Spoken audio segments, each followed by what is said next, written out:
고통이 임했다는 것은 고통을 불러오는 주체는 나이지만 하나님이 허용했다는 뜻인데요. 왜 허용하셨을까요? 80페이지 3번 고난을 허용하시는 이유.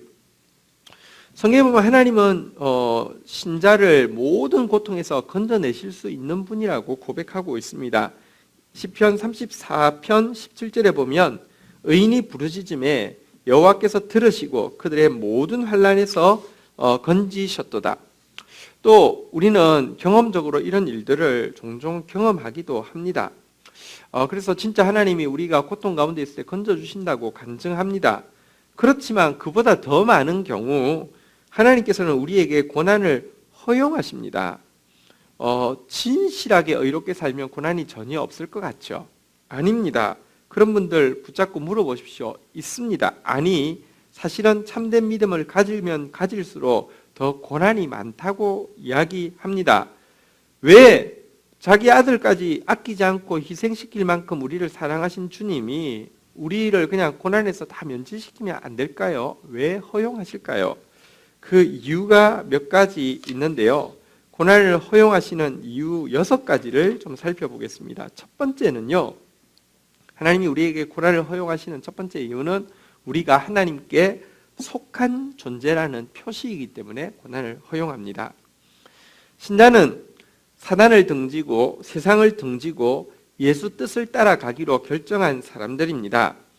그렇기 때문에 세상에 속해 있지 않고 사단에 속해 있지 않기 때문에 세상과 사단으로부터 공격을 받게 됩니다. 이런 점에서 우리가 세상과 이 사단에게서 공격을 받는다는 것은 우리가 예수께 속했다는, 하나님께 속했다는 영광스러운 식별부호가 되기 때문입니다. 이 때문에 하나님은 우리에게 고난을 허용하십니다.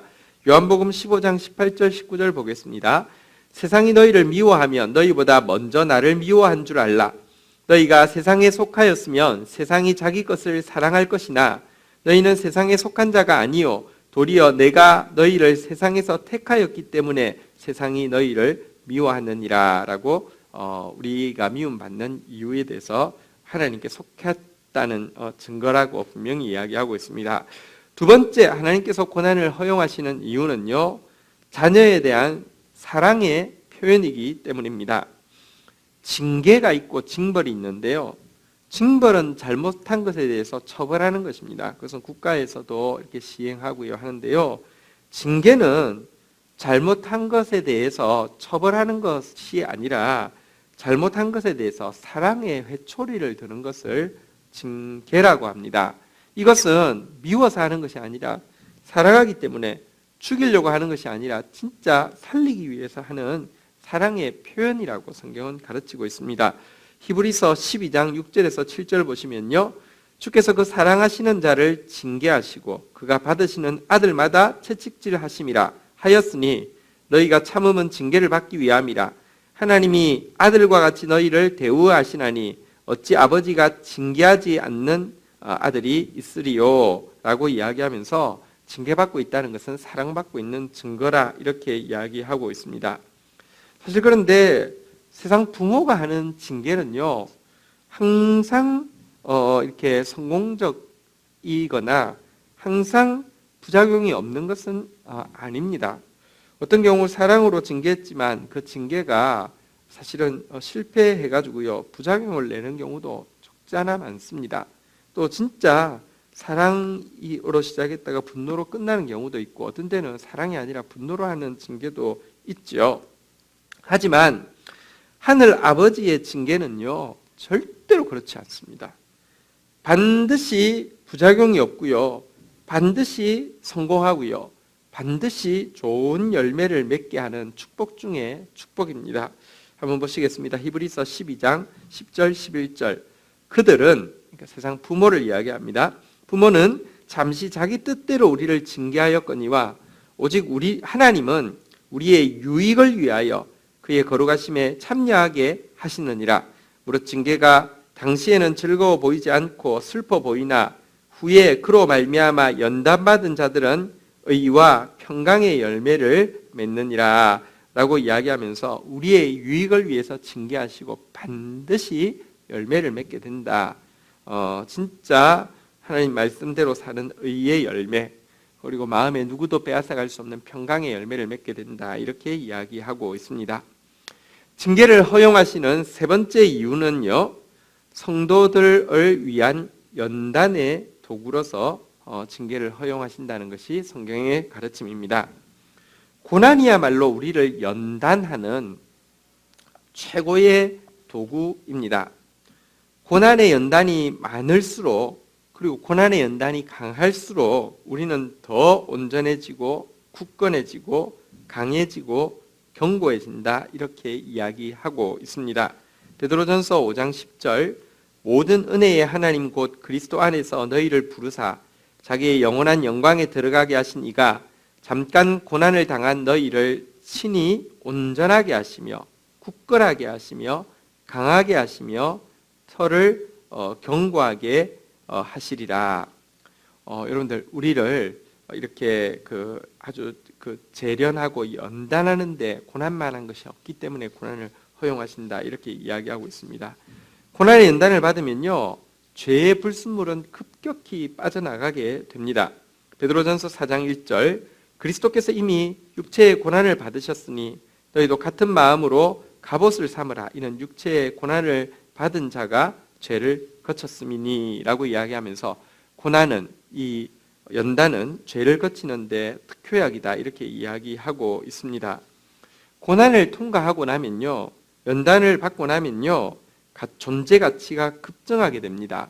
여러분들, 탄소로 구성된 것이 이제 다이아몬드가 탄소로 구성되어 있습니다. 탄소하고 같습니다.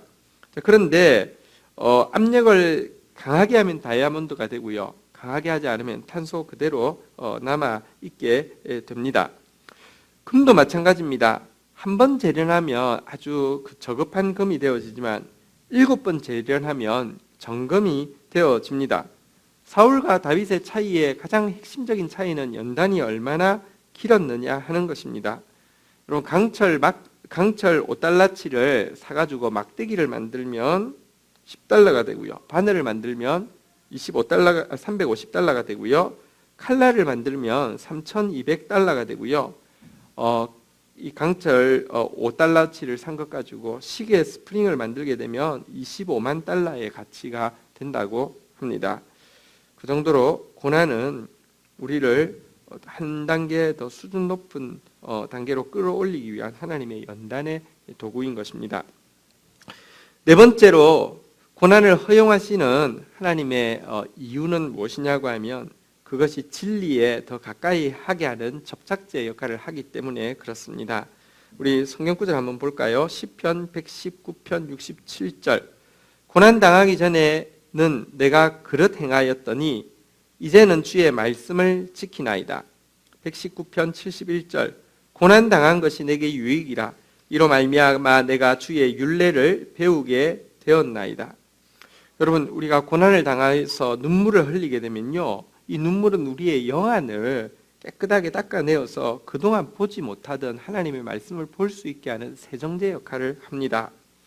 또 고난은요, 우리 마음에 임하면요, 마음을 겸손하게 하여서 그동안 멀어져 있던 하나님의 말씀을 단단하게 붙잡는 접착제 역할도 하게 됩니다.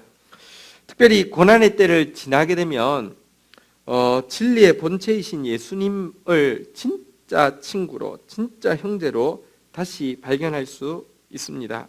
왜냐고 하면 어려움을 겪을 때에 정말 진정한 친구를 알아볼 수 있는데, 고난의 때가 되면 내가 그동안 의지하고 있던 것은 사실은 의지가 되어지지 않고 예수만이 내 친구요, 예수만이 내 형제라는 것을 알게 됩니다. 잠언 17장 17절을요, 표준 세번역으로 제가 한번 읽어보겠습니다. 사랑이 언제나 끊어지지 않는 것이 친구이고 고난을 함께 나누도록 태어난 것이 혈육이다 라고 이야기하면서, 진짜 친구는 언제나 끊어지지 않는 사랑을 가졌고 진짜 가족은 고난을 함께 나누는 것이다, 이렇게 되어 있습니다. 이 때문에 우리 하나님께서는 우리에게 고난을 허용하시는 것입니다. 다섯 번째는, 다른 사람을 위로하는 지름길이 되기 때문에 하나님은 이 고난이 아프지만 우리에게 허용하십니다. 바울은 엄청난 환난을 당했습니다.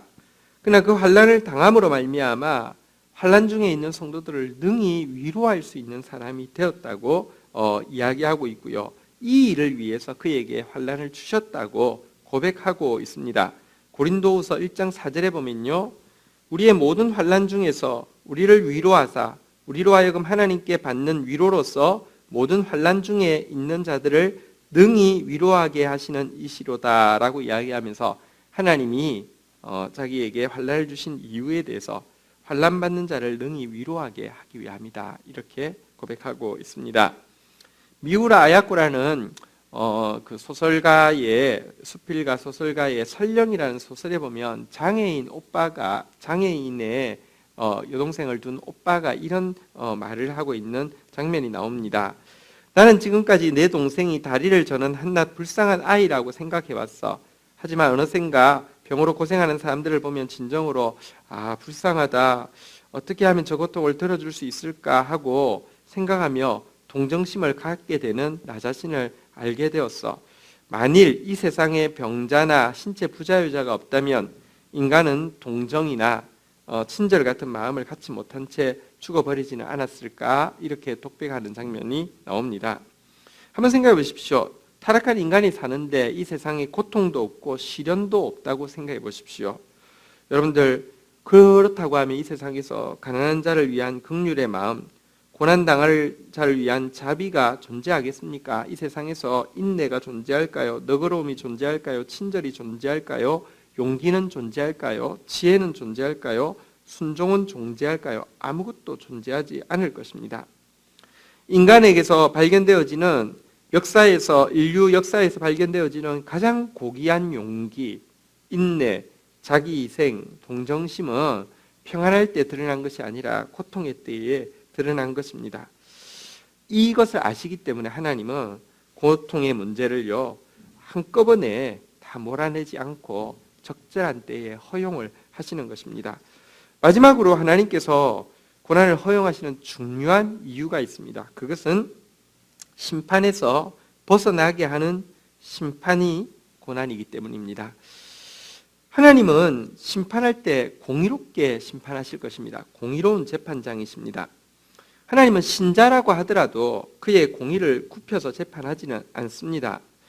그런데 하나님께서 공의로운 재판관이신데 우리로 하여금 구원에 이르게 하기 위해서 가지고 있는 방편이 무엇이냐고 하면, 진실한 신자들에게 이 땅에서 크고 작은 많은 고난들을 허용하시고 그렇지 않은 자들보다 더 세밀하게 징계하시는 것입니다. 왜냐고 하면 지금 매 맞으면 마지막 궁극적인 심판 때에 하나님께서 우리를 받아주실 수 있는, 덮어주실 수 있는 계기가 되기 때문입니다. 하나님의 공의에 대해서 데살로니가후서 1장 5절부터 7절에 보면 이렇게 이야기하고 있습니다. 이는 하나님의 공의로운 심판의 표요 너희로 하여금 하나님 나라에 합당한 자로 여김을 받게 하려 함이니 그 나라를 위하여 너희가 또한 고난을 받느니라. 너희로 환난 받게 하시는 자들에게는 환난으로 갚으시고 환난 받는 너희에게는 우리와 함께 안식으로 갚으시는 것이 하나님의 공의시니라고 이야기하면서, 지금 환난 받는 자가 그날의 안식으로 갚음 받는 것이 하나님의 공의다라고 이야기하시고요. 이 일을 위해서 우리에게 지금 크고 작은 심판을 주신다, 고통을 주신다, 이렇게 이야기하고 있습니다. 아브라함은 지옥에 떨어진 부자에게 이렇게 이야기를 했죠. 아브라함이 이르되 너는 살았을 때에 좋은 것을 받았고 나사로는 고난을 받았으니 이것을 기억하라. 이제 그는 여기서 위로를 받고 너는 괴로움을 받느니라. 이것이 하나님의 공의입니다.